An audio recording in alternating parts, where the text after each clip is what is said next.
Un mundo deportivo es un mundo unido. Únete ahora a la vida deportiva con Dani Delgado. Saludos mi gente de la vida deportiva con Dani Delgado.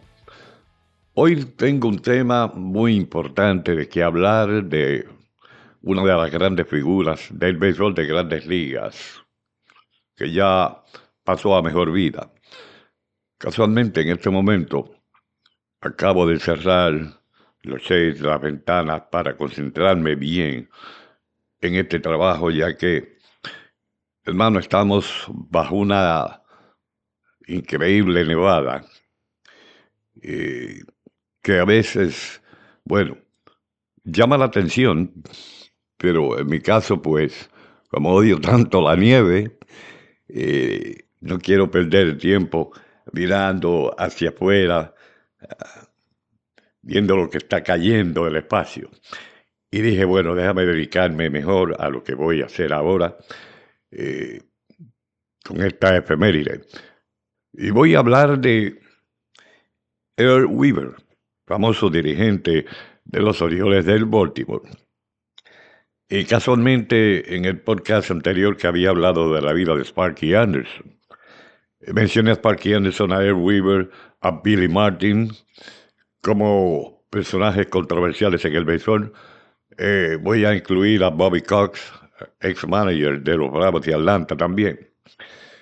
Y que entre los cuatro, o diríamos entre Billy Martin, Weaver y Bobby Cox, no se sabe cuál de los tres fue expulsado de más juegos en las Grandes Ligas. Tal vez haya sido Earl Weaver y después Billy Martin. O Earl Weaver y después Bobby Cox y Billy Martin y el último, al menos que fue expulsado, fue Sparky Anderson. Pero bueno, en el caso de Weaver, su nombre de pila es Earl Sidney Weaver, quien nació un día 14 de agosto del año 1930, y que fue un hombre que nunca jugó en las Grandes Ligas. Solamente comenzó el béisbol jugando en las menores. Pero Weaver fue un exitoso dirigente en las Grandes Ligas. Además, estuvo en las transmisiones de muchos juegos por la televisión. Era un escritor porque escribió un par de libros. Bueno, después de él haber jugado en las ligas menores, se retiró sin haber jugado un solo partido en las mayores. Se convirtió en dirigente en las menores y luego fue dirigente en las mayores por 17 años con los Orioles del Baltimore, cuando comenzó 1968 hasta 1982 y luego de 1985 hasta el 86 ganó un campeonato, Serie Mundial, en 1970. El estilo de él dirigir, pues era como algo que él se concentraba en el picheo, en la defensa, en la ofensiva. Él era como un fanático de esos sluggers o bateadores de largometraje. Le agradaba cuando un bateador tenía 2 envases y conectaba un jonrón. No 3 envases, 2. Bueno, él era un personaje que él no creía ni le daba mucho énfasis al llamado juego pequeño, lo que llaman small ball. O sea, tampoco era fanático de las tácticas de robo de bases, el llamado hit and run, bateo y corrido. No era muy fanático de los toques para adelantar corredores. Y Weaver fue inducido al Salón de la Fama en el 1996. Vamos a hablar de su trayectoria como jugador. Primeramente, él era hijo de Earl Milton Weaver, quien era la persona que lavaba los uniformes del equipo de San Luis, los Cardenales de San Luis, los Browns y del equipo Ethel Genevieve Wakefield. Entonces, hicieron una vez una entrevista a Jim Palmer, que jugó tantos años bajo la tutela de Weaver, que era el mejor lanzador que tenían los Orioles de Baltimore. Bueno, según Palmer, Weaver nació en un área muy crítica, un vecindario muy crítico y pobre en San Luis, y según Palmer decía, el mejor vecindario para aquella época en San Luis no era bueno. Ahora imagínense Weaver naciendo en uno de los peores vecindarios, donde había de todo. Bueno, después de jugar para la Escuela Superior Beaumont en San Luis, su pueblo natal, San Luis, Missouri, los Cardenales de San Luis entonces firmaron a Weaver, que para ese entonces tenía 17 años, y lo firmaron en 1948, como un segunda base. Él era buen guante, era de esos jugadores que cubrían mucho terreno, muy rápido, magnífico guante, la defensiva, pero Weaver nunca fue muy buen bateador, no fue bateador de promedios altos, no fue jonronero. Entonces, él continuó su trabajo y llegó a lo que llaman la Liga de Texas, Texas League, con el equipo Buffalo de Houston.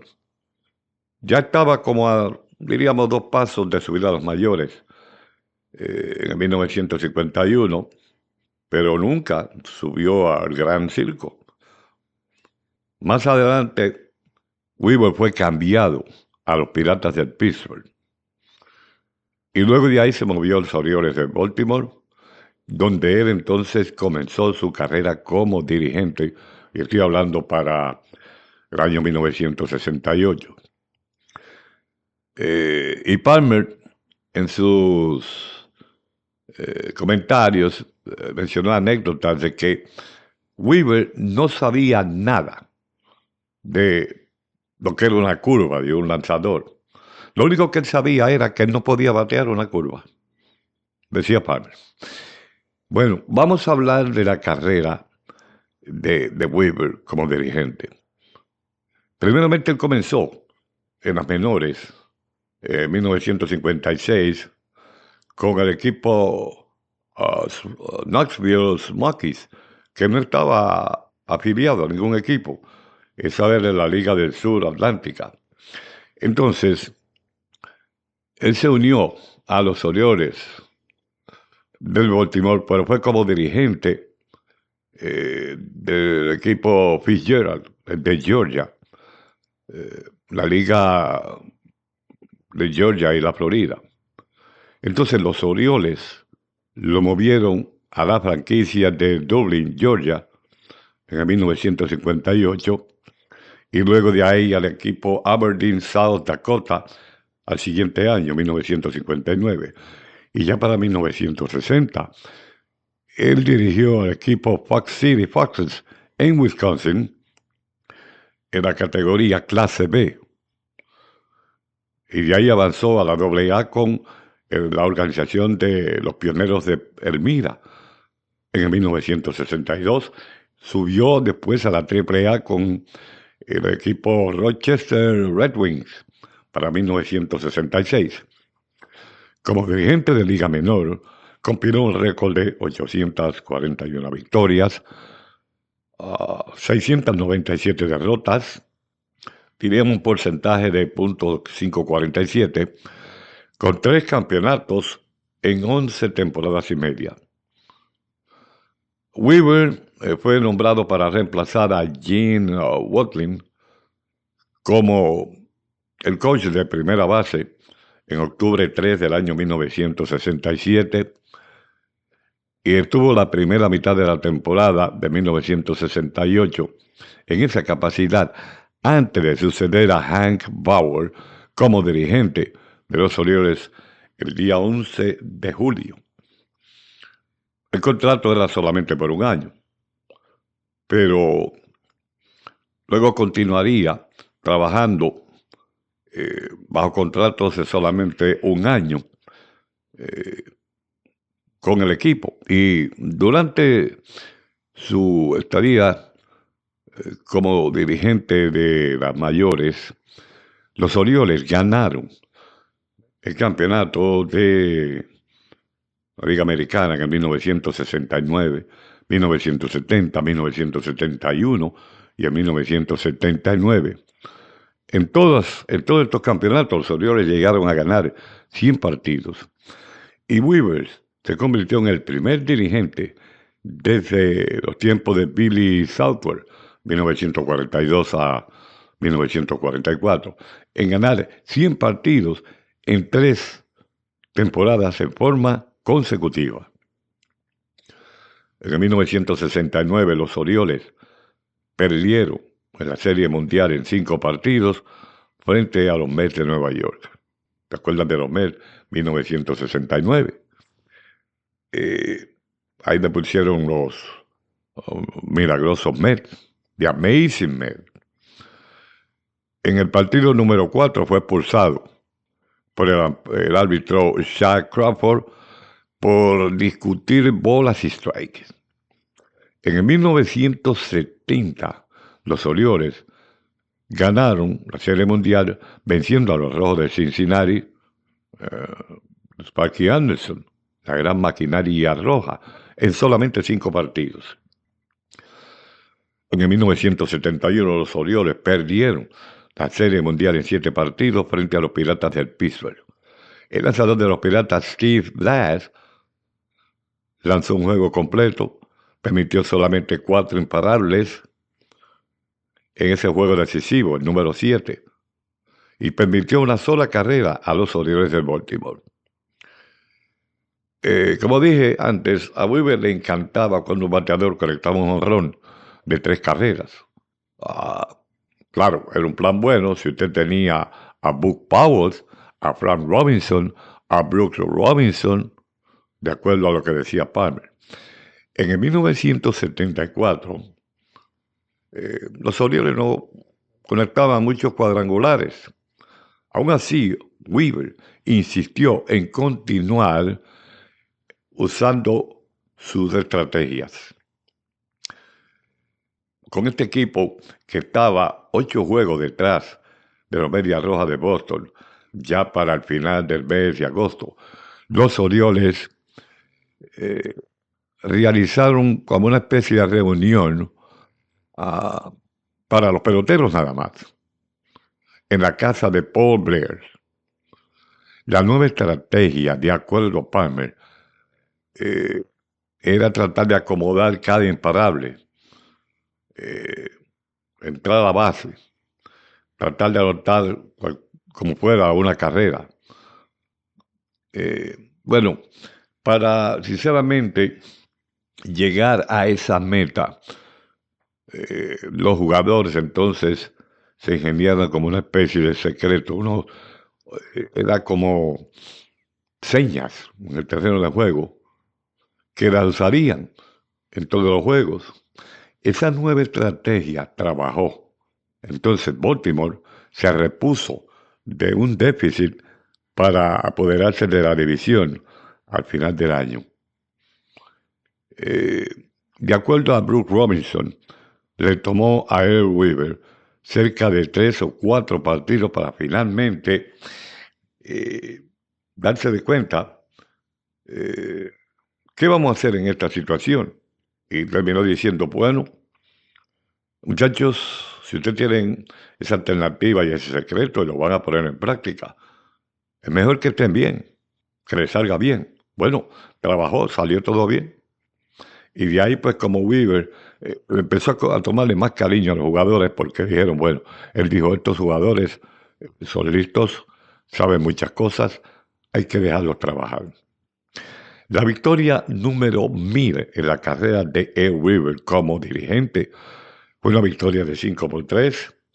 El día de apertura un resultado sobre los Medias Blancas de Chicago en el Memorial Stadium el día 6 de abril de 1970. En ese año, los Orioles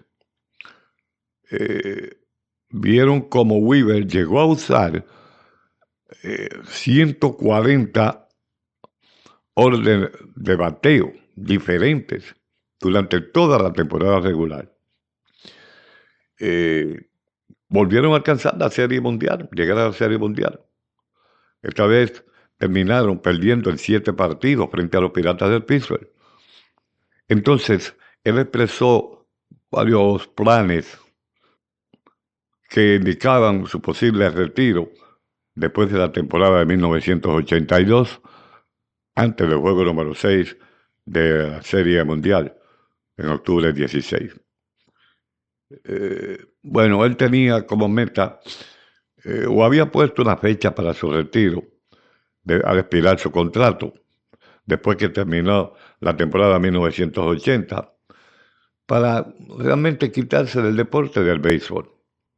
Pero en 1982, Weaver anunció que se iba a retirar al término de la temporada, y después que Palmer tuvo una temporada mala con una efectividad de 6.84 en 5 salidas, el gerente general Hank Peters anunció de que Palmer nunca iba a comenzar un juego para los Orioles o en el uniforme de los Orioles. Ya estaba decidido, porque estaba hastiado, ¿verdad?, de que Palmer, en vez de ir hacia adelante, iba para atrás. Entonces, ahí Weaver decidió mover a Jim Palmer al bullpen, pero con el equipo necesitando entonces otro abridor, decidió traer a Palmer de vuelta a la rotación en el mes de junio. Poco tiempo después, Palmer se convirtió en ganador de 11 partidos. Fue una serie de victorias corridas, una detrás de otra. Los Orioles jugaron bastante malo en la primera mitad de esa temporada, y luego en la segunda mitad comenzaron su ascenso en la tabla de posiciones a solamente 3 juegos atrás. Y eso fue yendo a una temporada que ya estaba por finalizar. Entonces tenían 4 juegos, una serie de 4 partidos contra los líderes de la división para ese entonces, que eran los Cerveceros, y jugaron en el Memorial Stadium. Bueno, los Orioles vencieron a los Cerveceros en los primeros 3 juegos y subieron al primer lugar. El juego final de esa serie, esa temporada, octubre 3, iba a decidir quién ganaba el título en la división este de la Liga Americana. Y la televisión, después de la ABC a nivel nacional, los Orioles sufrieron una aplastante derrota, 10-2. Después del partido, la fanaticada quería que Weaver saliera del dugout, y Weaver, botando lágrimas, se paró en el terreno de juegos y aplaudió a los fanáticos. Luego se intercambió palabras y un abrazo con el dirigente del equipo de los Cerveceros, Harvey Quinn. Bueno, como narrador, el comentarista deportivo en la televisión, junto a Howard Cosell, pues capturó como al momento de Earl Who, bueno, siempre decía, ¿el quién? O de los Orioles. Bueno, aún así muchos fanáticos lo amaban, y era un hombre como de la gente, de la fanaticada. Entonces, los fanáticos le pusieron el mote de Weave. Un hombre como este no llega al béisbol así porque sí. Entonces, cuando sacaron a Weaver, Joe Altobelli fue el sucesor. Un mes después, en noviembre 12 de 1982. El año que siguió al retiro de Weaver, vino Baltimore y ganó la Serie Mundial. Dijo Palmer, ganamos. Y ganamos con el equipo que formó y que construyó Earl Weaver. El propietario del equipo, Edward Bennett Williams, trató de convencer a Weaver de que saliera del retiro a mitad de temporada de 1985 y que volviera con los Orioles. Pero él se retiró para siempre en 1986. La única temporada que el equipo, pues, una temporada muy mala, con bastante derrotas.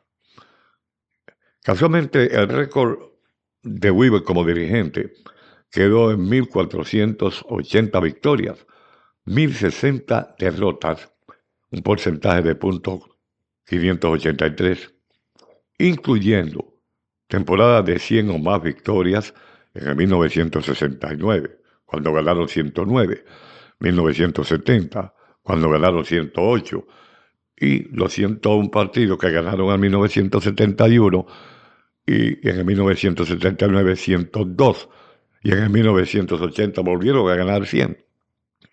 O sea, el porcentaje ganador de Weaver por cada temporada era del 94.3.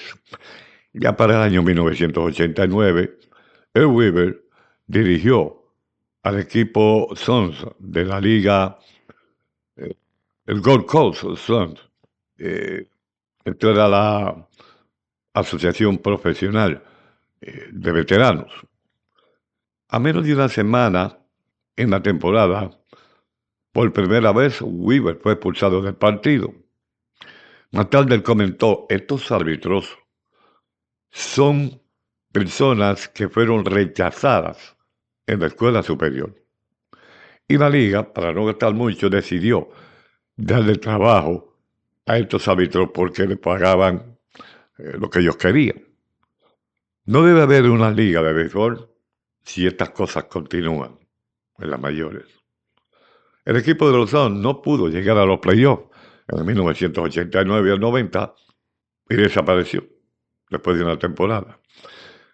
Vamos a hablar de las acciones disciplinarias. Weaver nunca se llevó bien con los árbitros. Palmer describía la relación que había entre los árbitros y el Weaver. Weaver odiaba a los árbitros con todas sus fuerzas, le gritaba a ellos, en el mismo rostro, le gritaba cualquier palabra, le tiraba tierra en los zapatos a los árbitros. Una vez rompió, le agarró el libro de las reglas. Bueno, él torturó a estos árbitros. Dicen que Weaver fue expulsado al menos en 91 ocasiones de los juegos durante la temporada regular. Bueno, pero hay historiadores que llevaban récord de muchas cosas en el béisbol y dicen no, en 98 ocasiones Weaver fue expulsado. Y muchas veces, en más de una ocasión, durante los juegos de postemporada. Inclusive, él fue expulsado de juego en ambos partidos de una doble cartelera en 3 ocasiones. 2 veces fue expulsado de juegos antes de los partidos comenzaron. Ambas veces fue expulsado por el árbitro Ron Luciano. Casualmente, Ron Luciano lo expulsó de todos los 4 partidos en una serie en las menores y 8 veces en las mayores. Y muchas veces después que Weaver había sido expulsado de un partido de las mayores, no podía estar en el dugout por los demás peloteros. Pero de su oficina tomaba el teléfono y llamaba al dugout para decirle a los coaches qué movidas tenían que hacer durante un partido. Bueno, pero los árbitros no podían probar nada porque Weaver no estaba en el dugout. En otras palabras, estaba dirigiendo el juego, a pesar de que fuera expulsado, dirigiendo el juego desde su oficina. Según los récords, él recibió 4 expulsiones y suspensiones. Va a decir, 4 suspensiones, una detrás de la otra. Él tenía, a veces tenía buen humor, ¿no? Y bromeaba. Aún después que lo habían expulsado del juego. Pero una vez, durante una discusión severa con un árbitro, se dirigió al dugout Weaver, hablando un vocabulario, hermano, que ni en el castellano lo tiene. Y decía, yo voy a verificar las reglas que hay en el libro que rigen el béisbol. Entonces, uno de los árbitros le dijo, no tienes que ir muy lejos, yo tengo el libro aquí, puedo usar el libro mío. Y Weaver le contestó, ese libro no sirve, yo no puedo leer lo que dice ahí. Bueno, una vez él le dijo a un árbitro al árbitro, usted puede aparecer en un show que se llama What's My Line, ¿cuál es mi línea? Usando su máscara, usando su protector del pecho, usando el indicador de bolas y strike, y nadie va a darse cuenta que usted fue un árbitro del béisbol. Weaver tenía como, no sé, esa manía de tirarle tierra rápido a los árbitros. Lo primero que hacía, abría su boca y decía cualquier cosa a los árbitros, luego le tiraba tierra en los zapatos, se ponía la gorra con la visera para atrás, cuando discutía con ellos, para ver de cara a cara mejor al árbitro. Sí, claro, sin tocarlo. Esa rivalidad que él tenía con Ron Luciano fue algo legendario, al punto de que la Liga Americana se vio obligada como a cambiar el itinerario de los árbitros por todo el año. De modo que Luciano no tendría que trabajar como árbitro en los Juegos de los Orioles. Pero un año después, para el 26 de agosto de 1979, en el tercer inning de un partido que jugaban los Orioles con los Medias Blancas, era el primer juego de una doble cartelera y se jugó en Comiskey Park. Él expulsó a Weaver, quien, después de haber sido expulsado, cuestionó la integridad de Luciano en el béisbol como árbitro. Y por eso nada más recibió una suspensión de 3 juegos. Bueno, una vez, la guerra que él llevaba con Ron Luciano, llamó a Luciano como uno de los pocos árbitros por los cuales los fanáticos pagaban su entrada a un estadio para verlo. Entonces, Marty Springsteen, quien era otro de los árbitros más odiados por Weaver, hizo comentarios también. Y en septiembre 15 de 1977, en Toronto, Weaver le preguntó a Springsteen que removiera algo del dugout de los Azulejos del Toronto. Esa era como una carpa que estaba sujeta con unos ladrillos. Entonces, Weaver pues cuestionó y dijo, el jugador que juega la posición de guardabosque izquierdo puede recibir una lesión si él, por lo menos buscando un batazo, puede chocar con esos ladrillos, especialmente si la bola va de foul. Por eso yo quiero que se remueva esa carpa que hay ahí y esos ladrillos. Y cuando el árbitro se negó al pedido de Weaver y ordenarle a los azulejos que movieran esa carpa, Weaver decidió sacar a todos sus jugadores del terreno de juego. Entonces el árbitro declaró el juego a favor de los azulejos. Fue la única vez que le quitaron un partido a los Orioles del Baltimore en la historia. En otra ocasión infame, en Cleveland, Weaver salió como una tormenta del dugout, retornó al terreno de juego con un libro de reglas en su bolsillo. Entonces, Sprinter, el árbitro, le dijo: no saque a relucir ese libro o te voy a botar de juego. Weaver sacó como quiera que sea el libro del bolsillo y ahí el árbitro lo botó. Después de ese partido, Weaver le dijo a Sprinter: tú eres tremenda persona. Lo único que eres mal árbitro. Como persona, eres muy buena. Como árbitro, tú no sirves. Una de las tiradas de Weaver más criticadas, nada de famosas, se realizó en septiembre 17 de 1980 en un juego en contra de los Tigres del Detroit. El árbitro que estaba en primera base para ese entonces, Bill Haller, estaba usando un micrófono para un documental titulado En la vida diaria de un árbitro del béisbol de las mayores. Le cantaron un box en la lomita al lanzador Mike Flanagan.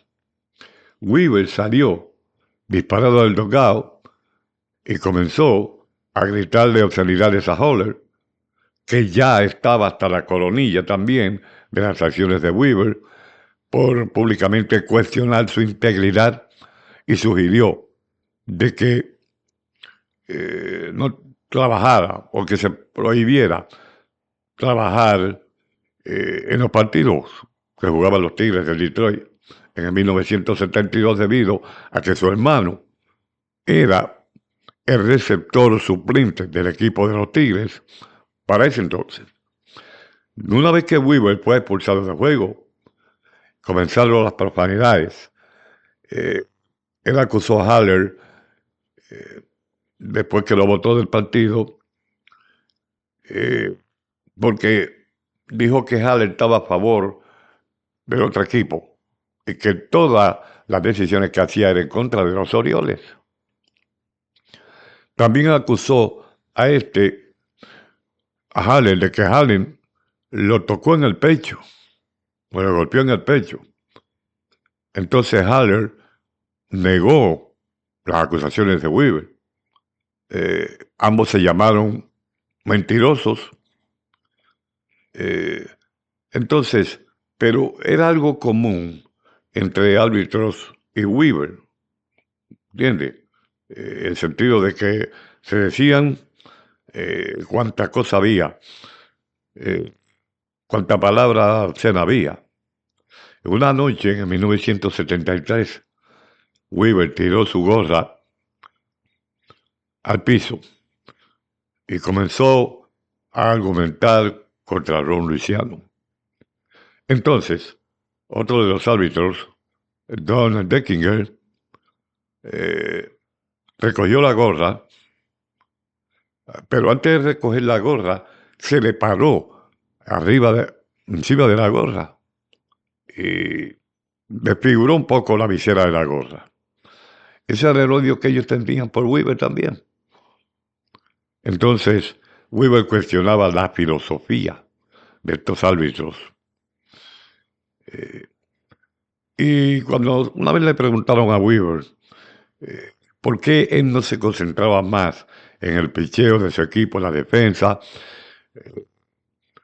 y más se concentraba en los bateadores, conectar cuadrangulares, productores de 3 carreras. Pero Weaver tenía su propia filosofía y de hecho, cuando escribió los libros, la dio a conocer. Un libro que en 1972 era el título Winning, y decía: es lo que usted aprende después de que usted conoce todas las cosas, en el 1983. Y Weaver, con su estrategia, en el 1984, que fue republicado como la estrategia de Weaver, el trabajo clásico en el arte de dirigir a un equipo de béisbol. en el 2002. Eso lo hizo con otro autor de nombre Terry Pluto, quien lo ayudó en la autoría de este libro. Weaver habló de el uso de la llamada bola pegada o small ball, las tácticas como el robo de base, el bater corrido, el toque de sacrificio. Y él prefería más que conectaran con jonrón, diciendo, si juegas para una carrera, eso es lo único que vas a conseguir, una carrera. En cuanto a ofensiva, la posesión más preciosa está en los 27 outs. Weaver dijo, yo nunca he dado señas para que un bateador use el llamado hit and run, o sea, el bateo y corrido. Porque según él, pues hacía vulnerable tanto al corredor de la base como al bateador. Porque, dice, el corredor es susceptible a que lo sorprendan robando. Y entonces, en una jugada así, el bateador, como que se le requiere al bateador que haga swing a cualquier lanzamiento, bueno o malo, en la zona de strike o fuera de la zona de strike. Lanzadores lanzamientos que son difíciles para batear, que lo más propenso es que falle y se ponche el bateador. Y Weaver no le gustaba eso. A Weaver le gustaba o creía, tenía esa creencia de que finalizar lo más alto que pudiera en la tabla de posiciones era mucho mejor, aunque no estuviera envuelto en un juego de campeonato. En el 1977 los Orioles entraron al weekend final de la temporada, empatados en el segundo lugar de la división este de la Liga Americana, casualmente con los Medias Rojas de Boston. 3 partidos detrás de los líderes, los Yankees de Nueva York. Entonces, tenían que jugar 3 juegos en contra de los Medias Rojas de Boston y se jugaba en Boston. Mientras los Yankees jugaban 3 juegos en su casa frente a los Tigres del Detroit. Bueno, los Medias Rojas ganaron el primer partido frente a los Orioles, 11-10, el día 30 de septiembre, eliminando a los Orioles de la contienda por el título de la división. Sin embargo, después del partido, Weaver insistió en una entrevista con un reportero y le dijo, estamos tratando de terminar segundos. Al siguiente día, los Orioles ganaron 8-7, eliminando a los Medias Rojas de Boston. Y los 2 días, los Yankees perdieron ambos partidos. Entonces dejaron a los equipos empatados para el segundo lugar, entrando a una serie de final de temporada, o sea, un partido para terminar la temporada, que iba a decidir quién iba a llegar ahí o no. Da la casualidad que vino la lluvia y ese partido no se pudo jugar. Y esto resultó de que los Orioles y los Medias Rojas terminaran empatados en el segundo lugar. Weaver también insistió que sus jugadores mantuvieran una apariencia como profesional todo el tiempo. Él permitía que los jugadores usaran un bigote, pero Weaver no permitía que los jugadores usaran barba. Y como una regla, los jugadores tenían que usar una vestimenta que podía ser un jacket, podía ser un gabán, ¿entiendes? Cuando abordaban los aviones para ir a jugar a otros estadios, para ir a la ruta. Pero Weaver, sinceramente, era muy leal con sus jugadores, dice Palmer, quien mencionó una anécdota en 1976. Cuando él estaba negociando un aumento en su salario, Weaver estuvo a su lado. Y Weaver luchó con los dueños de los Orioles para que le dieran un aumento de salario a Palmer. Bueno, también mencionó la primera vez que Weaver se topó con Denny Martínez después del retiro. Dice, todo lo que tenía que decirle a Martínez fue, ¿cómo es la curva que tú lanzas? Después que entonces fue dirigente de los Orioles, lo llamaban coach y a él no le gustaba eso. Yo no soy coach, yo soy el dirigente de esta organización. Inclusive, no estaba contento cuando los jugadores en algún momento le decían coach. Algo que, bueno, hoy en día los jugadores le dicen coach al dirigente, como algo de respeto también. Pero a Weaver no le gustaba eso y protestaba. El uso de estadísticas. Weaver hacía un uso bien extensivo de las estadísticas para crear lo que llaman el match-up, ¿entiende? Entre un bateador y un lanzador. Era como más favorable para el bateador que para el lanzador. Cargaba con él varias libretas, donde hacía muchas anotaciones. Él marcaba ahí cómo era el resultado de X bateador contra X lanzador, o cómo era el resultado entre uno de sus lanzadores con uno de un bateador del equipo contrario, lo que llaman el head to head, y si era zurdo, si era derecho. Entonces de ahí él más o menos tenía una idea cómo él iba a ensamblar el line-up, el del bateo, de acuerdo a quién era el lanzador contrario. Por ejemplo, a pesar del factor de que Mark Belanger era guante de oro, el campo corto Mark Belanger, pero era un bateador flojo, porque en 19 apariciones él bateó para promedio de 6.25, un porcentaje de envase de 6.84, el slugging, porcentaje de slugging 6.25, frente a Jim Kerr. Entonces, a pesar de ser un bateador flojo, pero él le conectaba bien a Jim Kerr, entonces Weaver decidió sacarlo de los turnos de abajo en el line-up y moverlo a los primeros 3 turnos. Bueno, en otras palabras, cuando su equipo iba a enfrentar a Jim Kerr, él sacaba a su bateador de los turnos de abajo y lo ponía entre los primeros 3, porque le bateaba bien a este lanzador. Similarmente, Buck Powell, quien fue el jugador más valioso en la temporada de 1970, conectó para un promedio flojo de 1.78.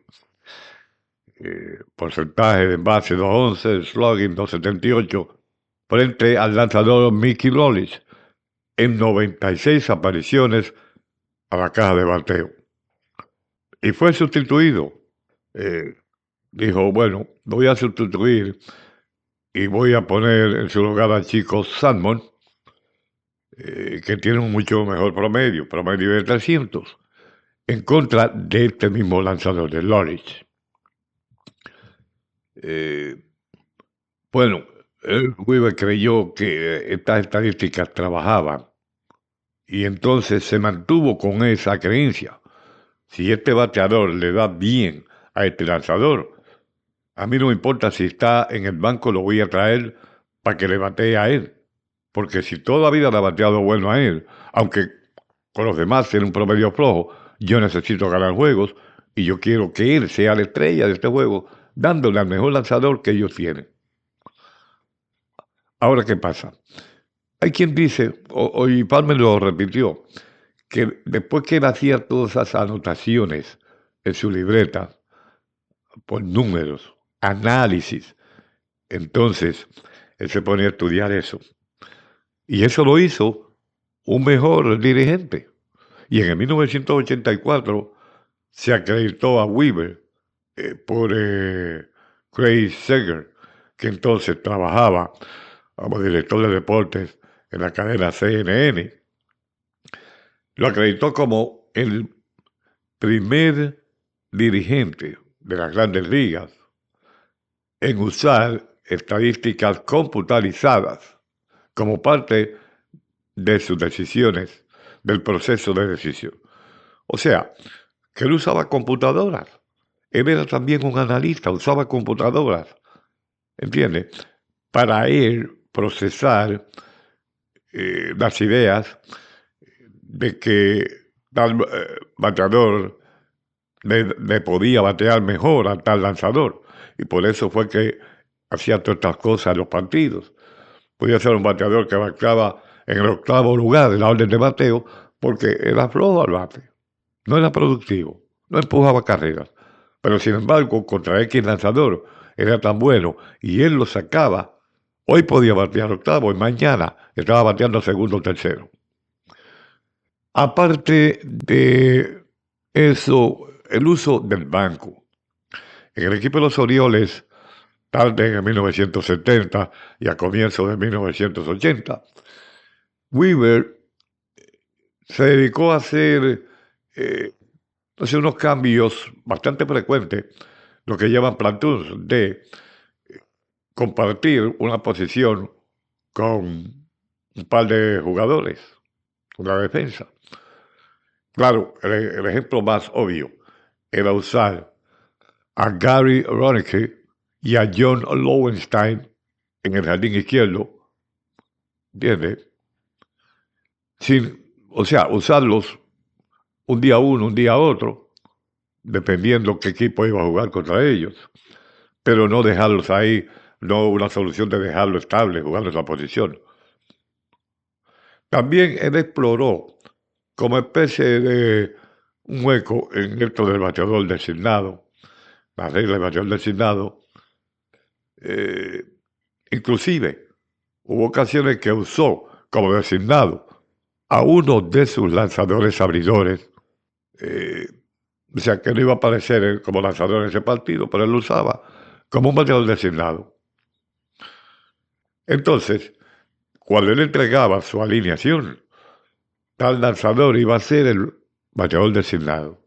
Pero antes de que llegara el turno de ese lanzador pararse en la caja de bateo, él cambiaba.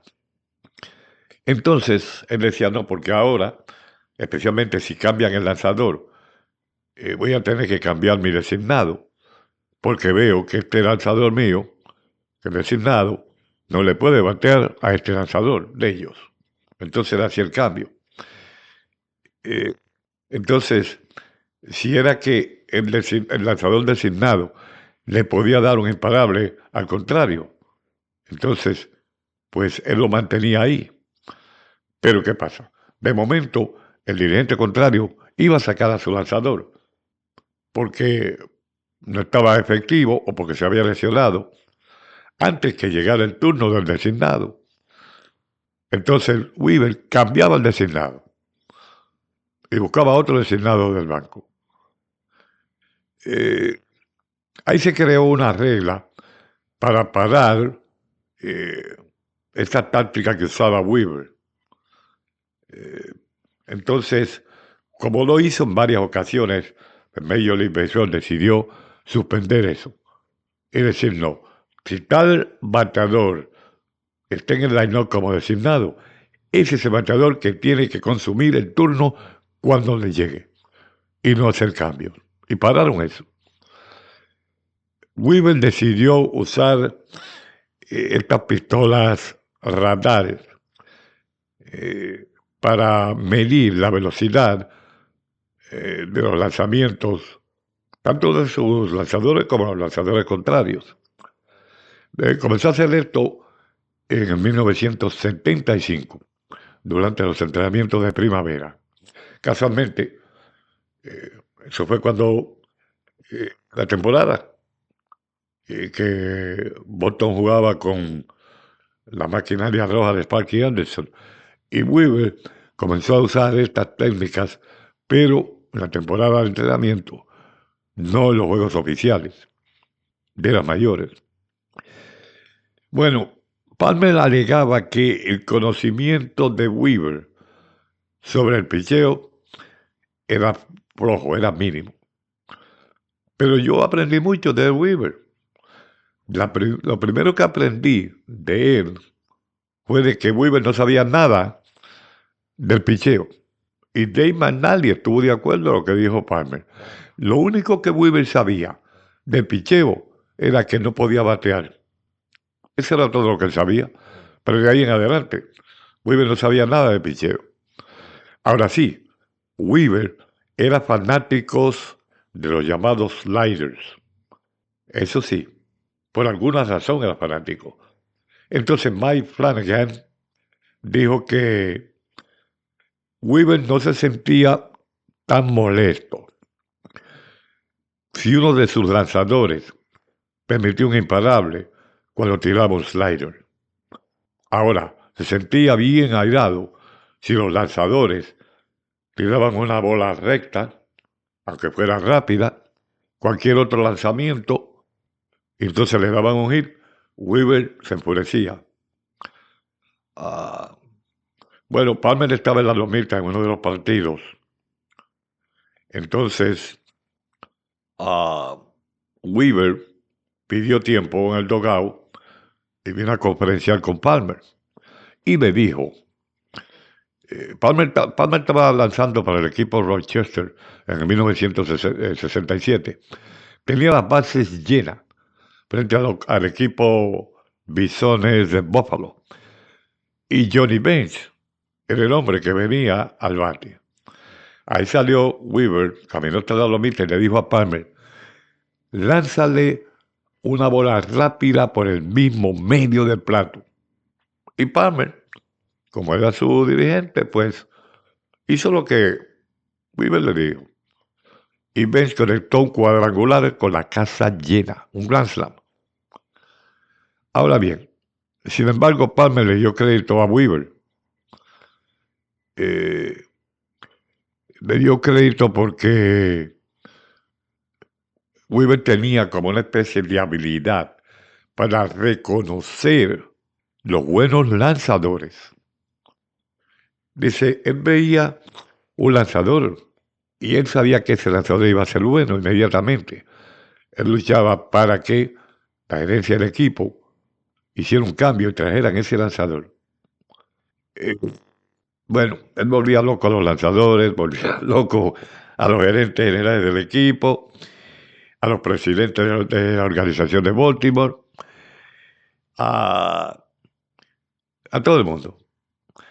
Y entonces dijo, yo siempre dije que le daba más oportunidad a Mike Cuellar como lanzador que las oportunidades que le daba a su propia esposa. Y Weaver dijo, es verdad, yo dije eso y he mantenido eso, porque él confiaba mucho en Mike Cuellar y le daba todas las oportunidades habidas y por haber. No lo sacaba así de juego, aunque Cuellar tuviera una entrada mala. Pero Palmer dice que él tenía esa habilidad para él reconocer de lejos quién podía ser un buen lanzador. Aunque él no supiera que nada de picheo, pero dice, cuando él apuntaba a fulano de tal, este es un buen lanzador, o va a ser un buen lanzador, inmediatamente iba del gerente, mira a ver qué buen negocio puedes hacer para que traigas ese chamaco con nosotros. Viendo el récord como dirigente de Weaver, cuando él empezó en 1968, 82 juegos que dirigió, su equipo ganó 48 y perdió 34. Llegó segundo en la Liga Americana. En 1969, en 162 partidos, ganó 109 y perdió 53. Y ganó la división este de la Liga Americana. Fueron a la Serie Mundial, donde ganaron 4 y perdieron 4. Pero perdieron la Serie Mundial con los Mets de Nueva York. 1970, en 162 juegos, ganaron 108, perdieron 54. El porcentaje fue de .667 y ganaron la división este de la Liga Americana. Ganaron 8 juegos de postemporada y perdieron 1 ganaron la Serie Mundial a los Rojos del Cincinnati. Primera Serie Mundial que ganaba el Weaver. 1971 volvieron a la Serie Mundial. Ganaron 101 partidos, la regular, perdieron 57, pero perdieron con los Piratas del Pittsburgh. 1972 ganaron 80, perdieron 74, pero no fueron a la postemporada, porque llegaron terceros en la división este de la Liga Americana. En el 1973 ganaron la división este de la Americana, pero perdieron el campeonato de la Liga Americana con los Atléticos de Oakland. Ellos ganaron los juegos y perdieron 3. Entonces, volvieron a ganar el título de la Americana en el este, pero perdieron con Oakland nuevamente. Ahí comenzó la dinastía de los Atléticos de Oakland. Bueno, después de ahí, pues, yo digo que las cosas mejoraban un poco en cuanto al récord de victorias, pero no fueron a los playoffs, no fueron a la Serie Mundial. Llegaron cuartos en 1978. Entonces, para el 79, volvieron a ganar el campeonato de la Americana en la zona del este, o debo decir, la división este. En los playoffs ganaron 6, perdieron 5. Pero perdieron la Serie Mundial frente a los Piratas del Pittsburgh. Bueno, ya les dije que la última temporada llegaron séptimos en la división este de la Liga Americana. Ganaron 73, pero perdieron 89.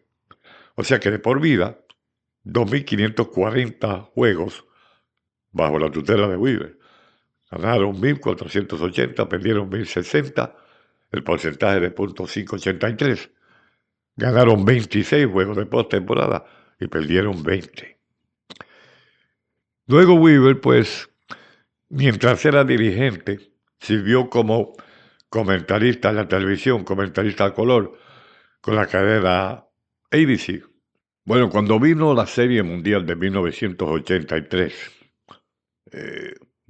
Weaver había sido dirigente, pero entonces sirvió como comentarista a color con la ABC, esa Serie Mundial de 1983, que ganaron los Orioles.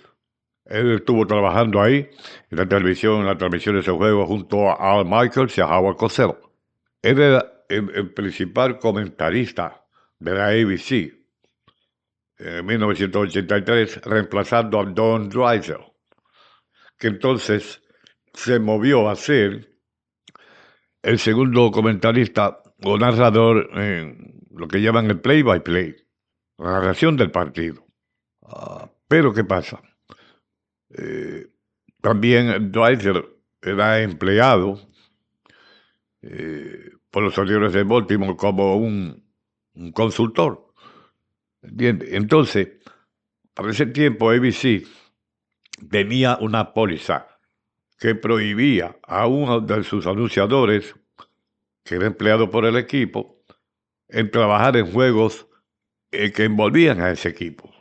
O sea, iban a televisar juegos, por ejemplo, de los Orioles.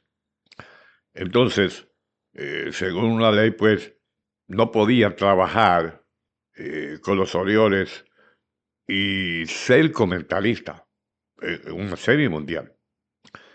Bueno, entonces esa póliza forzó a que Weaver decidiera prescindir de la posición de consultante de los Orioles de Baltimore en el mes de octubre, de modo que él podía trabajar en las series mundiales con la cadena ABC. Entonces, más tarde, Weaver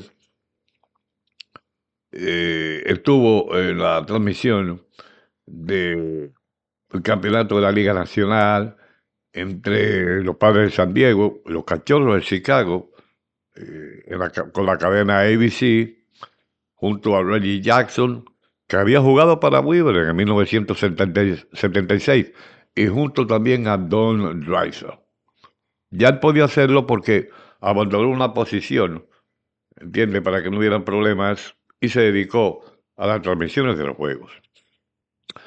Bueno, mientras él dirigía a los Orioles de Baltimore, él tenía un show radial que llamaban Manager's Corner, la esquina del dirigente, con los Orioles de Baltimore, o sea, con el Tom Maher, que él trabajaba como anunciador para los Orioles de Baltimore, y entonces Weaver daba sus ideas en cuanto al béisbol, contestaba preguntas de los fanáticos.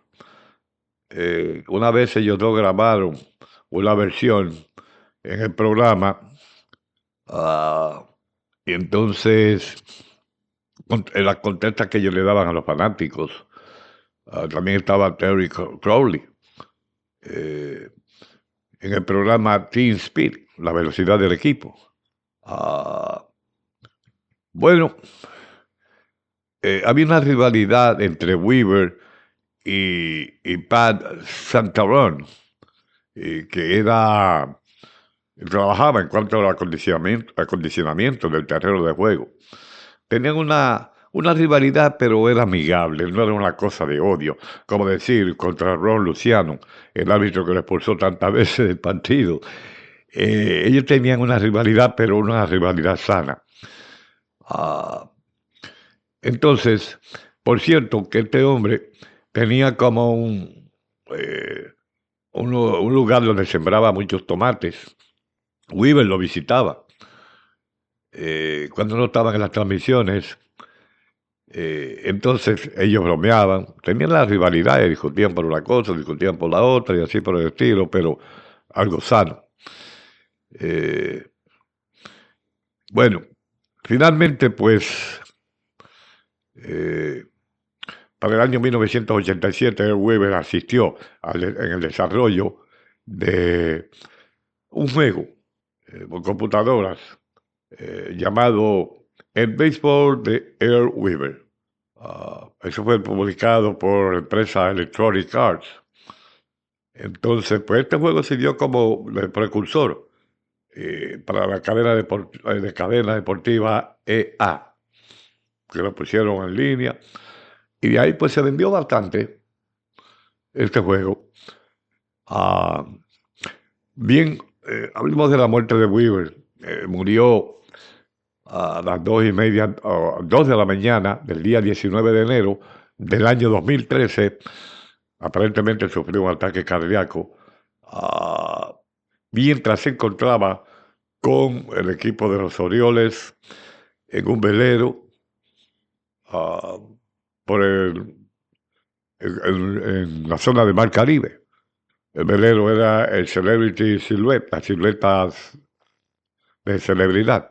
Estaban en la zona del Caribe y de acuerdo al itinerario, el barco había salido de Labadee, en Haití, el 18 de enero y se esperaba que anclara en Fort Lauderdale, en la Florida, el 20 de enero del 2013. La esposa de Weaver, de 49 años, Mariana, o sea, vivió 49 años con Weaver. Estuvo a su lado cuando él murió. Weaver tenía 82 años. Y por coincidencia, otro miembro del Salón de la Fama en béisbol de los Cardenales de San Luis, Stan Musial, murió ese mismo día, pero unas cuantas horas después de Earl Weaver. Bueno, después de la muerte de Weaver, el comisionado de las mayores, Bob Selig, pues hizo sus aseveraciones, habló de la brillantez como un hombre beisbolista de Earl Weaver, lo táctico que era en el dugout, una de las figuras claves en la historia de los Orioles de Baltimore, al cual llevó para 4 campeonatos de liga en el 1970, el campeonato de la Serie Mundial.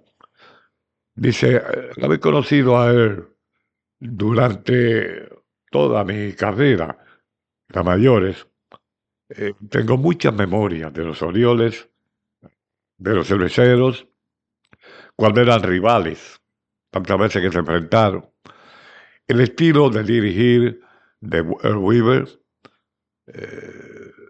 probó como ser un visionario del béisbol.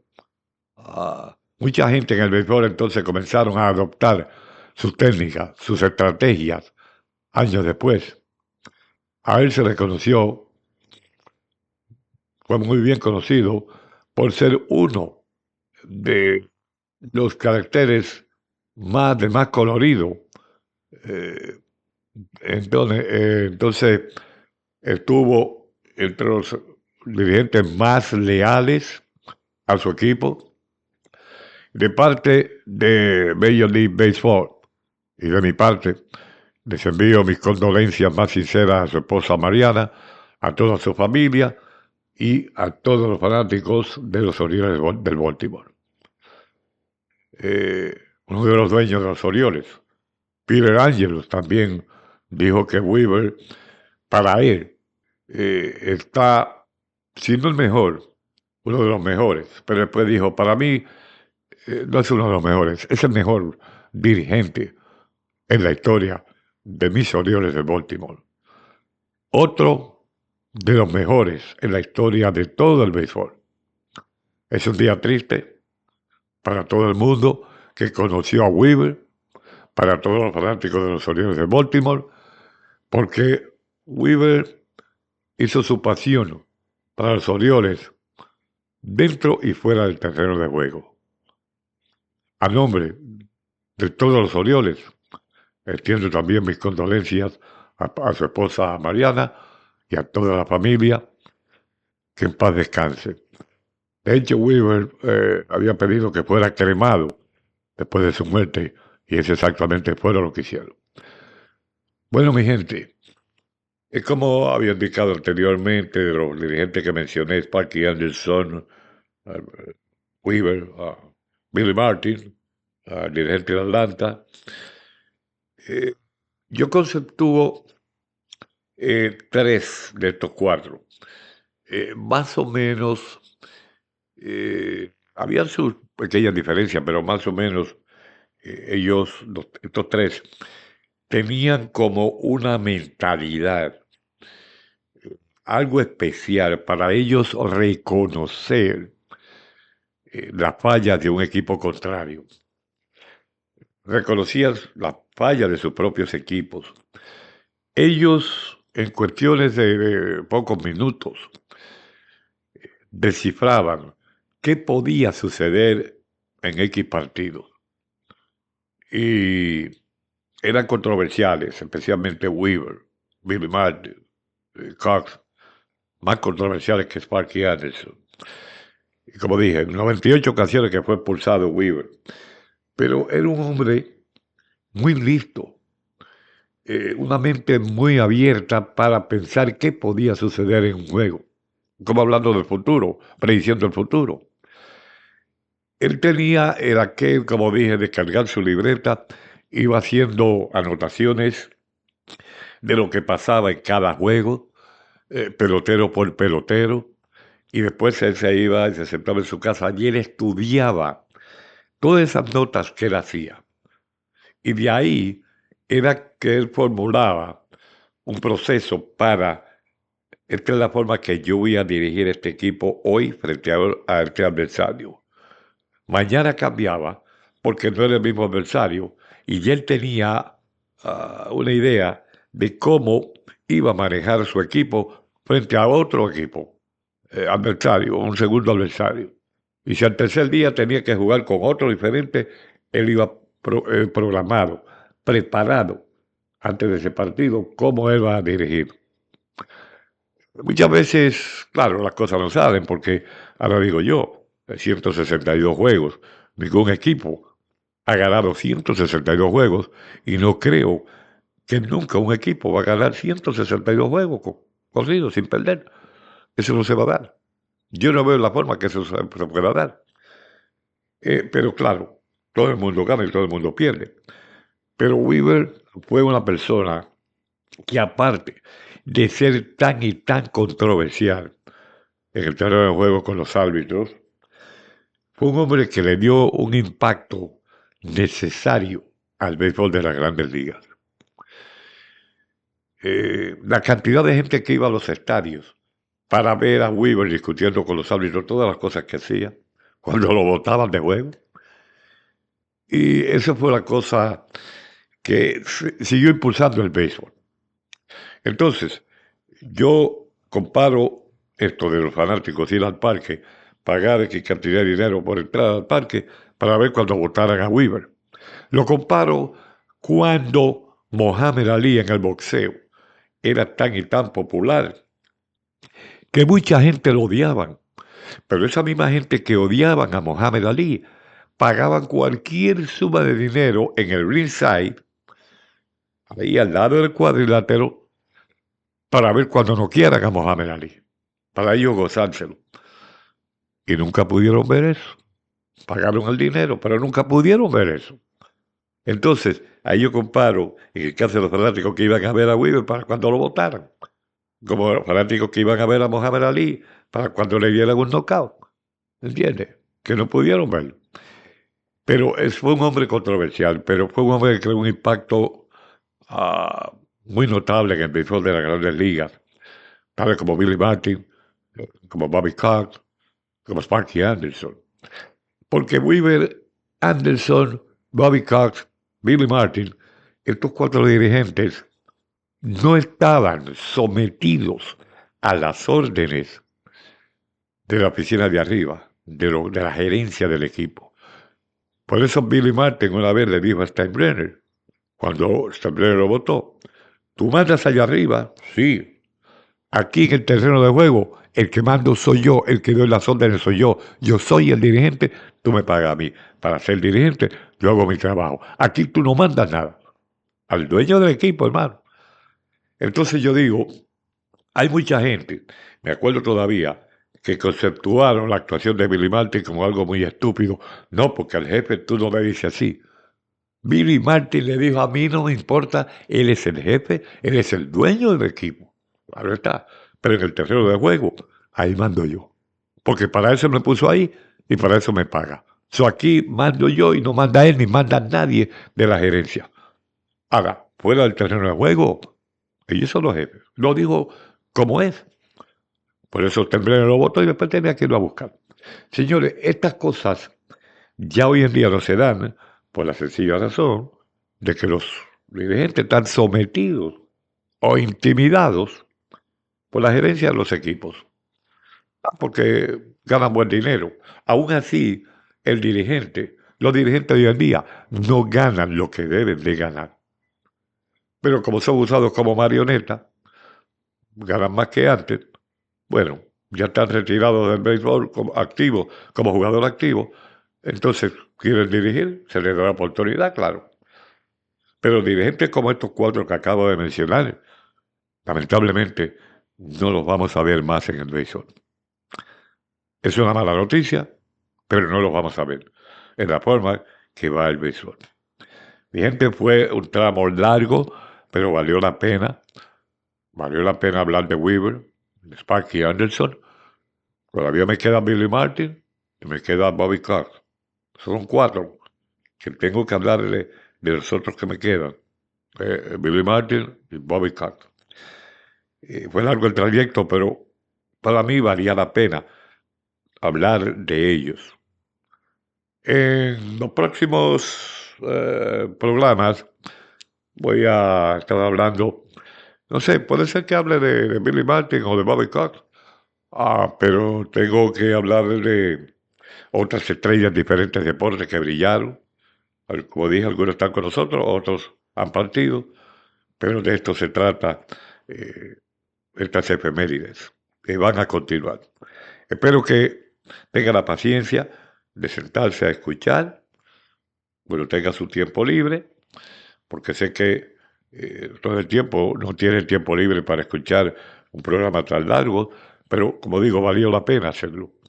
Y cuando tenga la oportunidad, pues se sienta tranquilo y asimila bien lo que yo le dije ahí en ese programa. Bueno, el colega me dice que nos vamos, que hasta la próxima. Asegúrate de suscribirte al podcast para conocer las últimas novedades del mundo del deporte. Hasta la próxima.